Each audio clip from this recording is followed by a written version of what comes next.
Hi, this is Matt with Just Stick It Decals. Today we're going to learn about how to apply the turn signal chrome delete overlays on the Kia Forte. So first we start off by taking the overlay and aligning it to the top left edge in this video.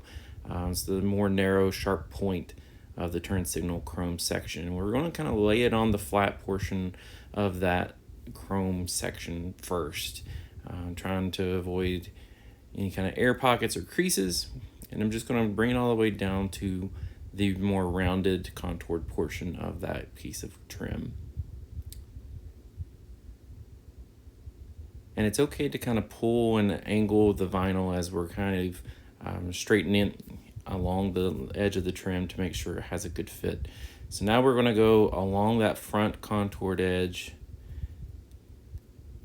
and try to make it as flat as possible. So this is more of an advanced application where you're going to have to use heat. So I got it around that top contoured portion after some time, and then I flattened it over the other flat top of that piece. So now I'm going to kind of focus more on that amber reflector area, and notice how it's kind of hanging over and we have a bevel.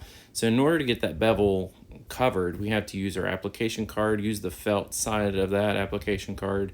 We're using a little bit of heat. You can use a heat gun, just be very careful to not overheat, because you can melt plastics and mess up your paint. So let's not do that. I always use kind of a hair dryer, use a little bit on high heat, it has a little bit more control and easier to use.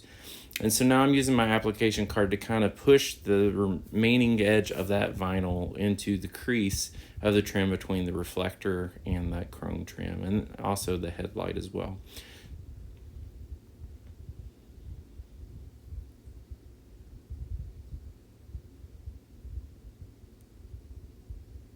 So we have a little bit of a corner, it's kind of puckering a little bit, so the best way to do is just add some heat, apply some pressure to kind of stretch it out, and then kind of tuck it underneath that edge. And the goal is to stretch it over the edges, and when you apply heat, it shrinks down around behind that edge, and it fully wraps that piece.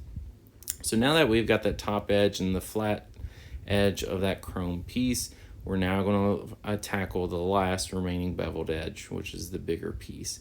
So to do this, we're going to kind of work in triangles, if you will. So if you see a crease, you're going to pull in both directions downward at an angle.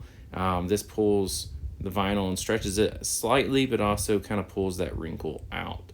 So right now we're kind of pulling on the vinyl, applying a little bit of heat, and just be careful when you are using the heat gun or a hair dryer or whatever you're using, that the air that is blowing it, not to let go of the vinyl, because it can blow the vinyl down onto the trim piece before you're ready. That kind of happened to me in this instance, so all I did was apply a little bit of heat and just peeled it up a little bit. So what we do is we keep on working that vinyl, and we have those little puckering sections, so we just kind of pull up, and as I said, working almost like a triangle where I pulled down and to the left on that section, and next I would pull down and to the right. In the end, you should have something similar to this. If you have any questions or need any help, just email us at support@juststickitdecals.com.